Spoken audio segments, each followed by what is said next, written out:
Pemirsa, terima kasih masih bersama kami di Perempuan Bicara. Saya juga masih dengan Shirley, Bu Irma, Mbak Asfi, dan juga Ibu Ledia ya, yang bergabung secara virtual. Nah, pertanyaan saya juga harus kita lihat juga nih, pernyataan-pernyataan dari beberapa partai politik ya, soal tarik ulur presidential threshold ini. Saya mau lihat juga nih, seperti apa suara dari beberapa partai. Mari kita lihat satu-satu. Ini dari Hidayat Nur Wahid ya. Presidential threshold banyak, oke, bisa dibaca presidential threshold. Ini beberapa diantaranya juga ada dari PDIP ya. Undang-undang pemilu sudah final. Jadi tegas 20% adalah final answer-nya. Dari Pak Gatot Nurmantio juga 20% dihapus, Demokrat rakyat berhak dapat banyak pilihan capres. Itu suaranya Pak Gatot. Jadi maunya 0% ya. Tentu di sini. Oke, next kita lihat dari PKS. Maksimal 10% bisa munculkan capres alternatif. Nah, beda nih angkanya sama Bu Ledia tadi 4-5% ya. Oke, baik. Lalu kemudian dari Golkar juga katakan presidential threshold 20% harus tetap ada. Oke, itu beberapa ya. Saya mau tanya ke Shirley dulu. Share melihat perbedaan, bahkan parpol juga pasti beda-beda ya. Mereka punya, terlepas dari apa motif dari pernyataan Pak Firly sebagai Ketua KPK, itu kan nanti akan dibuktikan kan, apa yang dikatakan bahwa nggak boleh ada mahar politik dan lain-lain. Tapi sebagai aktivis muda, influencer muda, melihatnya sebenarnya penting nggak sih untuk daripada kita retorikanya nanti gitu ya, penting sistemnya dulu nih gimana gitu. Gimana, Syar? Ya, terlepas dari semua pro kontra yang terjadi, ada yang setuju, ada yang tidak setuju, mau sampai 0%, atau mungkin di tengah-tengah begitu, Mbak Balkis. Setidaknya dari semua dinamika yang terjadi, ada 4 poin utama yang ingin saya sampaikan. Pertama adalah tentang sistem demokrasi yang ada di Indonesia kita ini, bahwa sulit rasanya kita menyebut bahwa kita hidup di negara demokrasi kalau melihat peluang atau opportunity, kesempatan untuk memunculkan pemimpin-pemimpin alternatif itu semakin kecil, atau mengajukan bahkan dalam hal ini publik untuk memilih calon-calon yang disukai atau yang dipercaya pun kesempatannya semakin sedikit. Sulit rasanya kita bilang bahwa ya kita bangga hidup di negara demokrasi. Yang kedua, bahwa presidential threshold atau PT ini sebetulnya baik langsung maupun tidak langsung membuat hanya calon-calon yang disetujui oleh pemodal saja yang bisa maju, yang bisa bertarung, karena bisa dikatakan sangat tidak mungkin seorang calon atau calon itu bisa memodali pencalonannya sendiri. Sulit, mungkin ada tapi sangat sulit untuk bisa ditemukan. Jadi dari kekuatan media sosial nggak cukup ya? Nggak cukup. Ini harus jelas mulai dari mana. Tapi kalau dia tiap hari viral nggak cukup juga. Nanti mungkin Bunda bisa ngomong lah tentang langsung itu ya. Irma nih. Okay, tapi baik. Jelas Mbak Balkis, poin kedua tadi mau nggak mau harus kita tarik bahwa ini erat kaitannya dengan KKN. Dan ini yang membuat anak muda jadi apatis melihat politik, melihat dinamika sosial yang terjadi. Dan justru sistem ini membuat lubang KKN itu, atau sistem ini akan menyisakan peluang terjadinya KKN atau korupsi, kolusi nepotisme ke depan itu akan semakin besar. Berarti setuju apa dikatakan Ketua KPK ya? Ya, artinya kenapa? Karena harus kita akui bahwa ada persetujuan yang harus dikembalikan, ada jasa yang harus dibalas mau nggak mau. Nah, ini kan artinya ya sebuah transaksi yang kita lihat dari luar adalah transaksi.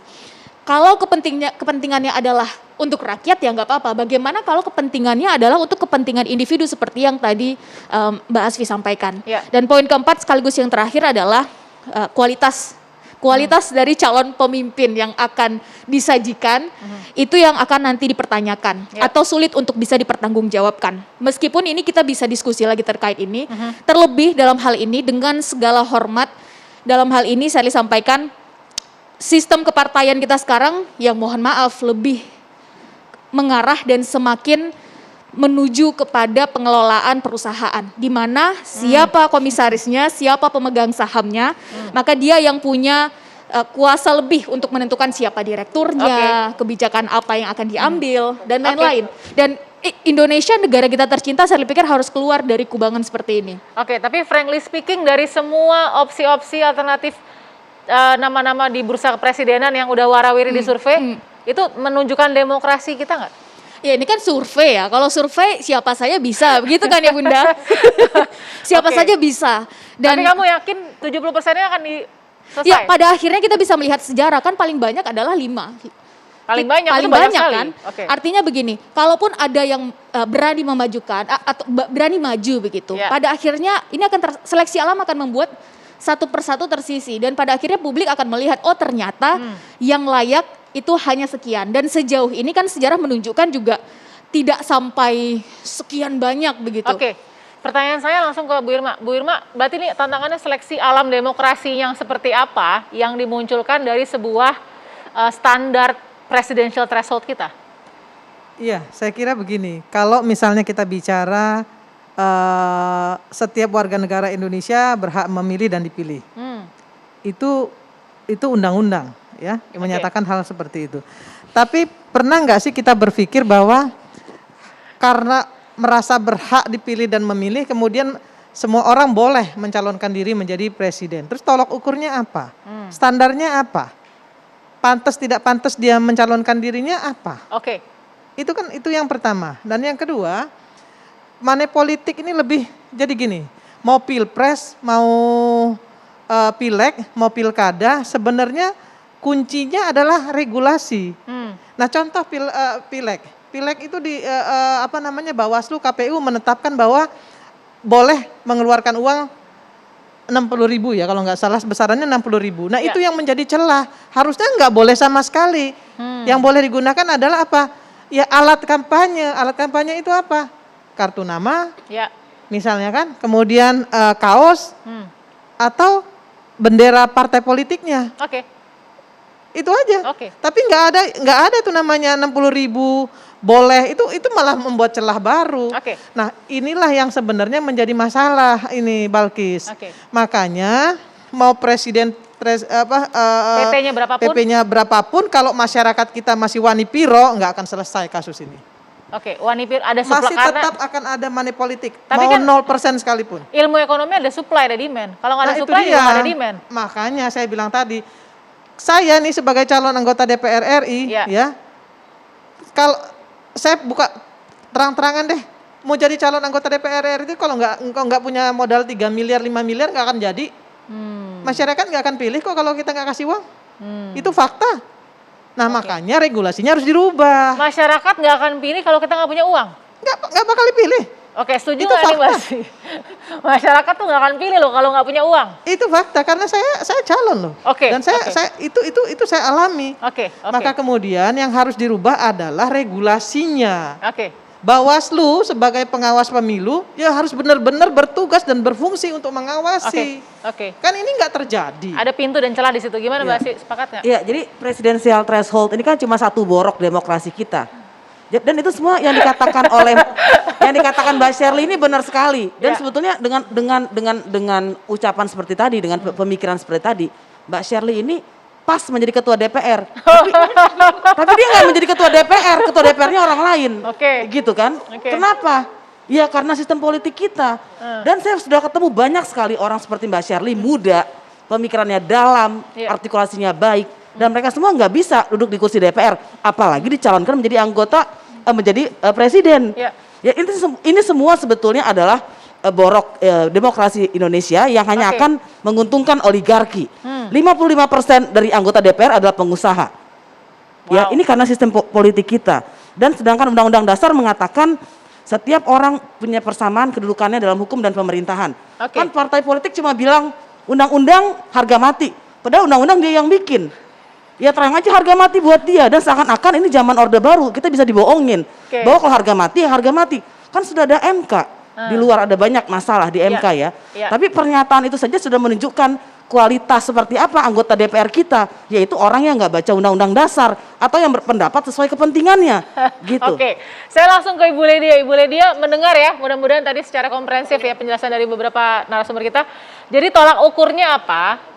Bahasanya tolak ukurnya apa kalau seseorang itu bagus, apalagi yang tidak memiliki tiket untuk menjadi calon presiden. Tolak ukur kita tuh apa? Dan tadi penting sekali itu ya Mbak Asfi bilang ya, paling tidak ya, jangan sampai itu karena harga mati dia sendiri yang bikin gitu ya. Gimana Bu Ledia?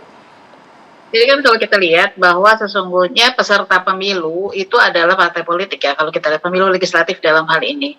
Dan kemudian ketika didiskusikan bagaimana kita membangun sebuah sistem pemerintahan yang memerlukan check and balances terlepas dari kelebihan dan kekurangan orang-orangnya, ya, sebagaimana tadi Mbak Asfi bilang, tetap saja harus ada proses itu, proses yang mengukuhkan check and balances. Dan ketika bicara soal pengukuhan check and balances itu tentu ada yang mendukung si presidennya, ada yang tidak ya. Dalam proses kita, tentu kita tetap harus memikirkan bagaimana memberikan kesempatan yang lebih luas kepada masyarakat Indonesia dalam hal ini. Bisa saja dia tidak berasal dari partai politik kan, tetapi dia didukung oleh sejumlah partai politik misalnya.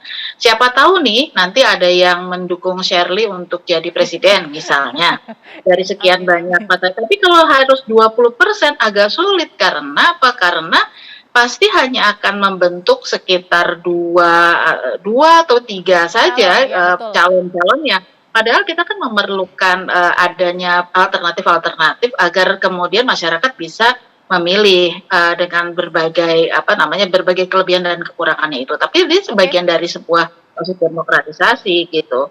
Jadi kalau kita mau bicara pilih kualitas, harusnya sih kualifikasi itu dikuncinya di undang-undang memang sebagai syarat ya, sebagai syarat, dan kemudian teknisnya itu nanti di peraturan KPU-nya biasanya seperti itu.